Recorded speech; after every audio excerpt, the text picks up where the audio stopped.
Hello అండి, welcome back to our channel. ఈరోజు story అందాల రాక్షసి సీజన్ 2 ఎపిసోడ్ 9. ఇక స్టోరీలోకి వెళ్తే ఆయుష్ ఆశి హాల్లోకి వచ్చేసరికి అప్పటికే హాల్లో ఉన్న విక్రమ్ మోహిత్ వాళ్ళని చూసి చిన్నగా స్మైల్ ఇచ్చి మాట్లాడుకుంటూ ఉంటారు. ఆయుష్ కూడా వాళ్ళతో జాయిన్ అయ్యాక ఆశి బ్రేక్ఫాస్ట్ అయ్యిందో లేదో అని చూడ్డానికి కిచెన్లోకి వెళ్తుంది. ఒక్కొక్కరుగా అందరూ హాల్లోకి వస్తారు. దియాతో ఆడుకుంటూ ఉన్న అభి తల మీద చిన్నగా ముట్టి హాయ్ అభి అంటూ నవ్వుతూ అందరికంటే లేటుగా వచ్చిన నిషాంత్ తన ఎదురుగా ఉన్న సోఫాలో కూర్చొని అందరికీ విష్ చేసి అభి వైపు చూడడంతో అభి నిషాంత్ వైపు మొహాన్ని ఎర్రగా పెట్టుకొని దియాతో మాట్లాడుతూ ఉంటుంది. ఏమైంది దీనికి? గొడవ పడ్డానికైనా నాతో మాట్లాడేది కదా, ఇప్పుడేంటి సైలెంట్గా కూర్చుంది, మొహం కూడా ఎర్రగా ఉంది అని ఆలోచిస్తూ పక్కనే ఉన్న విక్రమ్తో బ్రో ఏమైంది దీనికి అలా చూస్తుంది అని అభి ఎందుకు కోపంగా చూస్తుందో అర్థం అవ్వక అడుగుతాడు. హో గాడ్, మర్చిపోయావా అనీష్, నైట్ నువ్వు అభికి తన ఫేవరెట్ కేక్ తీసుకొస్తానని చెప్పి హ్యాండ్ ఇచ్చావు. ఆ కేక్ కోసం అభి డిన్నర్ కూడా చేయకుండా నీకోసమే వెయిట్ చేసి అలాగే కోపంతో పడుకుంది. ఇంకా నువ్వు సారీ కూడా చెప్పలేదు. ముందు అభిని కూల్ చేయి. షట్ అని తల పట్టుకుంటూ నిజంగా మర్చిపోయాను బ్రో, నైట్ వేరే వర్క్ మీద పడి అభి గురించి మర్చిపోయాను అని అభి చేయి పట్టుకొని అభి రియల్లీ సారీ, నిజంగా నీకోసం కేక్ తీసుకున్నాను, బట్ వేరే వర్క్ పడడం వల్ల మహల్కి రాలేకపోయాను. అభి కోపంగా నిషాంత్ చేతిని పక్కకు తోసి డోంట్ టాక్ టు మీ అని సీరియస్గా చెప్పి ఆశి బ్రేక్ఫాస్ట్కి పిలవడంతో అందరితో పాటు డైనింగ్ ఏరియాకి వెళ్ళి రోజు నిషాంత్ పక్కన చైర్లో కూర్చొని తినే అభి ఇప్పుడు విక్రమ్ మోహిత్లకు మిడిల్లో ఉన్న చైర్లో కూర్చొని నిషాంత్కి మాట్లాడే అవకాశం కూడా ఇవ్వకుండా వాళ్ళతో మాట్లాడుతూ బ్రేక్ఫాస్ట్ చేసి కాలేజ్కి వెళ్ళిపోతుంది. దీనికి బాగా కోపం వచ్చినట్టుంది. ఈవినింగ్ ఆ కేక్ తీసుకుని వచ్చి కూల్ చెయ్యాలి అని తన ఆఫీస్కి టైం అవ్వడంతో తను ఆఫీస్కి స్టార్ట్ అవుతాడు. బ్రేక్ఫాస్ట్ చేసి అందరితో పాటు హాల్లో కూర్చొని విక్రమ్తో మాట్లాడుతూ ఉన్న జోషికాకి అన్నౌన్ నెంబర్ నుండి కాల్ రావడంతో చూస్తుంటే ఇండియన్ నెంబర్లా ఉంది, ఇక్కడ నాకు వీళ్ళు తప్ప ఎవరూ తెలియదు, మరి కాల్ చేస్తుంది ఎవరు అని ఆలోచిస్తూనే కాల్ లిఫ్ట్ చేస్తుంది. Hi Joshika. Hello, who is this? Hi Joshika, you can't remember me? This is Vivek యార్, పార్టీలో మీట్ అయ్యాం కదా, గుర్తొచ్చానా అని ఎగ్జైటింగ్గా అడుగుతాడు. వాట్ ద ఫక్ అని తిట్టబోతూ తన వైపే చూస్తూ ఉన్న మోహిత్ని చూసి బుర్రలో ఏదో ఐడియా రావడంతో కన్నింగ్ స్మైల్తో కాల్ స్పీకర్లో పెట్టి హలో, వాయిస్ బ్రేక్ అవుతుంది, హూ ఇస్ దిస్ అంటూ మరోసారి అడుగుతుంది. ఈసారి మాత్రం క్యూట్గా అడుగుతుంది మోహిత్కి కాలడం కోసం. జోషి నేనే యార్, యువర్ వివేక్. ఇప్పుడు మన మోహిత్ బాబు ఎక్స్ప్రెషన్ మీకే వదిలేస్తున్నా, నా ఊహలో అయితే ఇలా ఉంది మరి. How are you hottie? Vivek వాయిస్కి అందరూ తల తిప్పి జోషి వైపు చూస్తారు. మోహిత్ మాత్రం పళ్ళు బిగబెట్టి జోషి వైపు కొరకొర చూస్తూ ఉంటాడు. మోహిత్ ఎక్స్ప్రెషన్ చూసిన ఆశి నవ్వాపుకుంటూ ఆయుష్కి మోహిత్ వైపు చూడమని సైగ చేసి జోషి కాన్వర్జేషన్ వింటూ ఉంటుంది. వివేక్ నువ్వా? What a pleasant surprise. I am good, how are you అంటూ సిగ్గుపడుతూ జుట్టుని చెవి వెనుక పెట్టుకుంటూ మోహిత్ కడుపులో మరింత ఎక్కువ మంట పెంచుతుంది. పాపం Mohit. I am also good Joshi, call చేస్తావని నిన్నటి నుండి వెయిట్ చేస్తున్నాను, బట్ నీ నుండి కాల్ రాకపోయేసరికి నేనే కాల్ చేస్తున్నాను. హో సారీ యార్, నీ నెంబర్ కొంతమంది జెలస్గా ఫీల్ అవుతూ ఆ నెంబర్ నా నుండి లాక్కున్నారు అని ఓరగా మోహిత్ వైపు చూస్తూ చెప్పి అవును, how do you know my number? నేను మీకు నెంబర్ ఇవ్వలేదు కదా. హే కమాన్ జోషి, ఇష్టమైన వాళ్ళ గురించి తెలుసుకోవాలి అనుకుంటే ఎలా అయినా తెలుసుకోవచ్చు. హో హౌ స్వీట్ అని మెలికలు తిరుగుతూ చెప్తూ ఉన్న జోషి ఓవర్ యాక్షన్కి ఆశి ఆయుష్ విక్రమ్ నవ్వాపుకుంటూ కూర్చోనుంటే మోహిత్కి మాత్రం కడుపులో మంట ఎక్కువై కళ్ళు ఎర్రగా మారుతాయి. Joshi, if you are free will you meet today, what you say? Joshi నుండి పాజిటివ్ రెస్పాన్స్ రావడంతో నవ్వుతూ అడుగుతాడు. Not now Vivek, present I have some other work. Will you meet on evening in Tara restaurant at evening 6 PM? In that time I will be free. Hey that's great, meet you at evening. ఇప్పుడు మన కోసం స్పెషల్గా private cabin book చేస్తాను, bye hearty అంటే క్లౌడ్స్లో dance చేస్తూ ఆనందంగా call cut చేస్తాడు. జోషి కూడా నవ్వుతూ బాయ్ వివేక్ అంటూ కాల్ కట్ చేసి మోహిత్ వైపు ఓరగా కళ్ళు తిప్పి చూడడంతో మోహిత్ జోషి వైపు కోపంగా చూస్తూ ఆఫీస్కి వెళ్ళిపోతాడు. అది చూసిన జోషి నవ్వుకుంటూ తను కూడా పైకి లేస్తుంది. జోషికి టీత్ పెయిన్గా ఉండడంతో డెంటల్ అపాయింట్మెంట్ తీసుకుని ఉంటుంది.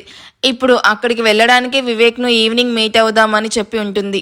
ఆశి కూడా పైకి లేచి జోషిని హక్ చేసుకుంటూ నువ్వు ఎందుకలా మాట్లాడావో ఐ కెన్ అండర్స్టాండ్ వదినా. మోహిత్ అన్నయ్య మనసులో నీ మీద పెంచుకున్న ప్రేమ బయటపడే టైం వచ్చేసింది. We are all with you, go for it, take your love back అంటున్న ఆశీ చుట్టూ చేతులు వేసి thank you so much Aashi. అప్పుడు అషిక విషయంలో చేసిన మిస్టేక్ నీ విషయంలో ఎప్పటికీ చెయ్యను, ట్రస్ట్ మీ అని భాగోద్వేదకంగా చెప్పి చెమ్మగిలిన కళ్ళను తుడుచుకుంటూ డెంటిస్ట్ దగ్గరికి స్టార్ట్ అవుతుంది. మిగిలిన వాళ్ళు కూడా ఎవరి వర్క్ మీద వాళ్ళు వెళ్ళిపోతారు. ఆశి ఆయుష్ దియాను స్కూల్ దగ్గర డ్రాప్ చేసి తాము పిలవాల్సిన ప్రతి ఒక్కరిని వెళ్ళి పర్సనల్గా మీట్ అయ్యి ఆఫీస్ ఇనాగ్రేషన్కి రమ్మని ఇన్వైట్ చేస్తారు. ఆయుష్ నేరుగా వచ్చి ఇన్వైట్ చేయడంతో ప్రతి ఒక్కరు ఓకింత ఆశ్చర్యానికి గురయ్యి తప్పకుండా వస్తాము అని ఇద్దరికి అతిథి మర్యాదలు చేసి మరీ చెప్తారు. ఆఫ్టర్నూన్ 2 వరకు ఇంపార్టెంట్ పర్సన్స్ను మీట్ అయ్యి ఇన్వైట్ చేసి తిరిగి మరో వ్యక్తిని మీట్ అవ్వడానికి కార్లో స్టార్ట్ అవుతారు. అప్పటికే మార్నింగ్ నుండి అటు ఇటు తిరుగుతూ ఉండడం వల్ల బాగా టైర్డ్ అయ్యి ఫుల్గా ఆశకి ఆకలి వేస్తూ ఉంటుంది. ఆయుష్ గారు, బాగా ఆకలిగా ఉంది, లంచ్ చేసి వెళ్దాం. అయినా అందరినీ పిలిచాం కదా, ఇంకెవరున్నారు పిలవని వాళ్ళు? నాకు బాగా నీరసంగా ఉంది, మీరెళ్ళి ఇన్వైట్ చేయండి, నేను మహల్కి వెళ్తాను. ఇదే లాస్ట్ ఆశి, ఇది అవ్వగానే డైరెక్ట్గా దియా స్కూల్కి వెళ్ళి తనని పిక్ చేసుకొని మహల్కి వెళ్ళిపోదాం. మన ఇద్దరిని లంచ్కి ఇన్వైట్ చేశారు, ఇప్పుడు నేను ఒక్కడనే వెళ్తే బాగోదు, జస్ట్ 1 అవర్ ఆశి, వెళ్ళిపోదాం. సరేలే మీ ఇష్టం, పిలిచాక వెళ్ళకపోతే ఎలా, వెళ్దాం అంటూ ఇంతకీ ఎవరిని మీట్ అవ్వడానికి వెళ్తున్నాం ఆయుష్ గారు? మొన్న పార్టీలో నిష్ ఇంట్రడ్యూస్ చేశాడు కదా ఆశి, తన ప్రాజెక్ట్లో కొలాబరేట్ అయ్యాడు అని చెప్పి తన పార్ట్నర్ విప్లవ్, తనని మీట్ అవ్వడానికే వెళ్తున్నాం. ఆయుష్ చెప్పింది విన్న ఆశి మొహం చిరాగ్గా పెట్టుకొని, అతన్ని పిలవడానికి నేనెందుకు ఆయుష్ గారు, మీరు వెళ్ళొచ్చు కదా. అరే చెప్తున్నాను కదా ఇద్దరిని లంచ్కి ఇన్వైట్ చేశాడని. బై ది వే మనం కూడా తనతో ఒక ప్రాజెక్ట్ చేయబోతున్నాం, దాని గురించి డిస్కస్ చేయడానికే ఈ మీటింగ్. తన క్యాపబిలిటీ మీద నాకు నమ్మకం ఉంది. వాట్, తనతో ప్రాజెక్ట్ ఏంటి ఆయుష్ గారు? మీరేంటి, మీ రేంజ్ ఏంటి? ఎలాంటి ఎక్స్పీరియన్స్ లేని తనతో ప్రాజెక్ట్ ఏంటి? ఇలాంటి డెసిషన్ ఎలా తీసుకున్నారు అసలు? ఆశి, తనకి ఆస్ట్రేలియాలో ఓన్ కంపెనీ ఉంది, నేను తన గురించి తెలుసుకున్నాను. తన కంపెనీ కూడా ఇప్పుడు ఫుల్ ప్రాఫిట్లో ఉంది, టాప్ 3లో ఉంది. సో తనతో పార్ట్నర్షిప్ మనకి ప్లస్నే అవుతుంది. మనం రావాల్సిన డెస్టినేషన్కి రీచ్ అయ్యాం. గెట్ డౌన్ అంటూ కార్ ఆగడంతో డ్రైవర్ డోర్ ఓపెన్ చేయగానే ఆశితో పాటు కార్ దిగి రెస్టారెంట్లోకి వెళ్తాడు. ఆశీకి విప్లవ్ బిహేవియర్ కానీ అతనితో మాట్లాడడం కానీ ఏమాత్రం ఇష్టం లేదు. కానీ ఆయుష్ కోసం కష్టంగా ఆయుష్తో పాటు రెస్టారెంట్లోకి వెళ్తుంది. వీళ్ళ కోసమే వెయిట్ చేస్తూ ఉన్న విప్లవ్ ఆయుష్ వెనుక మొహాన్ని విసుగ్గా పెట్టుకొని వస్తున్న ఆశీని చూసి నవ్వుతూ, హాయ్ ఆయుష్ గారు, hello Mrs Ayush, please come అంటూ ఇద్దరిని ప్రైవేట్ క్యాబిన్లోకి తీసుకుని వచ్చి నాన్ వెజ్లో ఉన్న అన్ని వెరైటీస్ ఆర్డర్ చేస్తాడు. వెయిటర్ ఆర్డర్ నోట్ తీసుకుని వెళ్తూ ఉంటే, నాకు paneer kaju with butter naan and chicken noodles and chocolate ice cream తీసుకుని రండి అని తనకు కావాల్సినవన్నీ ఆర్డర్ చేస్తుంది ఆశి. అదేంటి మిసెస్ ఆయుష్, నేను ఆర్డర్ చేశాక పన్నీర్ ఎందుకు ఆర్డర్ చేశారు? ఇక్కడ నాన్ వెజ్ చాలా బాగుంటుంది, let's try. No thanks Viplav garu, నాకు ఇష్టమైన ఐటమ్స్ ఆర్డర్ చేసుకున్నాను, నేను అవే తింటాను అని చెప్పి మొబైల్ చూస్తూ కూర్చుంటుంది.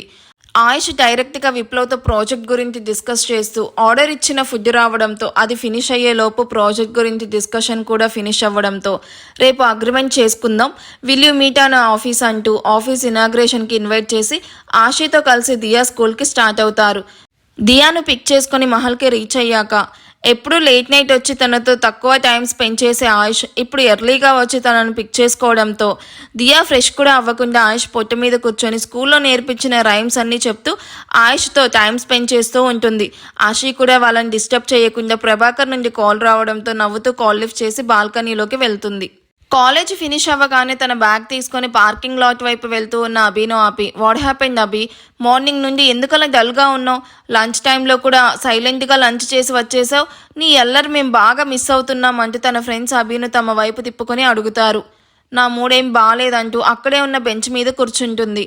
అదే ఎందుకు అని అడుగుతున్నాం, నిన్న ఈవినింగ్ వరకు బాగానే ఉన్నావు కదా, ఏమైంది అభి సడన్గా, ఎవరైనా ఏమైనా అన్నారా? నన్నెవరేమంటారు రక్ష, అభి క్లోజ్ ఫ్రెండ్ తను.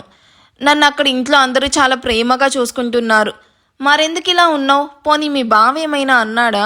ఆయుష్ సార్కి కోపం ఎక్కువ అని నువ్వే చెప్పావు కదా. నో నో నో, బావ చాలా మంచివాడు, నేనే అప్పుడు ఆయన్ని చాలా రాంగ్గా అర్థం చేసుకున్నాను. బావ నిజంగా చాలా చాలా గుడ్, అక్కకి పర్ఫెక్ట్ మ్యాచ్. బావే కాదు, అత్తయ్య మామయ్య కూడా అక్కను చాలా కేర్ చేస్తారు, నన్ను కూడా అలానే చూసుకుంటున్నారు. వాళ్ళు కాదు వీళ్ళు కాదు మరెందుకే అలా ఉన్నావు, నాతో కూడా చెప్పనంత సీక్రెట్ మ్యాటరా, అయితే చెప్పకులే అని మూతి ముడుచుకొని కూర్చొనున్న రక్ష వైపు చూసి, హబ్బా రక్ష అదేం లేదు, నిషాన్ బావతో చిన్న కోల్డ్ వార్, నా కోసం కేక్ తీసుకొస్తానని చెప్పి తీసుకురాకుండా హ్యాండ్ ఇచ్చాడు, అందుకే కోపంగా ఉన్నాను. Huff, don't behave like kid Abi. మీ బావ తీసుకురాకపోతే ఏంటి, మనం వెళ్ళి తిందాం పదా. ఎస్ అబి వెళ్దాం పదా అని మిగిలిన ఫ్రెండ్స్ అందరూ కూడా అభిని ఫోర్స్ చేస్తారు. నో అబ్బా, నాకు మూడ్ లేదు, నన్ను వదిలేయండి, నేను మహల్కి వెళ్ళిపోతా అంటూ పైకి లేచిన అభి చేపట్టుకొని, ఇప్పుడు నువ్వు మాతో రాలేదనుకో చేతన్కి కాల్ చేసి నువ్వు మూడ్ ఆఫ్లో ఉన్నావని చెప్తా. మొన్న అనుకోకుండా పార్టీకి వచ్చాడు అన్నావు కదా, ఇప్పుడు అనుకోనే వస్తాడు మహల్కి. ఎలాగో వాళ్ళ ఫ్యామిలీ మీ ఫ్యామిలీ ఫ్రెండ్స్ అన్నావు కదా, సో ఇక నువ్వే ఆలోచించుకో. తనను ఇలా లాక్ చేస్తున్న రక్ష వైపు నమ్మిలి మింగేసేలాగా చూస్తూ, అక్కర్లేదు నేనే వచ్చి చేస్తాను అంటూ కోపంగా తన కార్ వైపు ఫ్రెండ్స్తో పాటు వచ్చిన అభికి నిషాన్ కార్కి ఆనుకొని కనిపించడంతో నిషాన్ వైపు సీరియస్గా చూస్తూ ఉంటుంది. ఈ ఎపిసోడ్ ఎలా అనిపించిందో కామెంట్ చేయండి. వీడియో నచ్చితే ప్లీజ్ లైక్ చేయండి. Thank you for watching. Bye.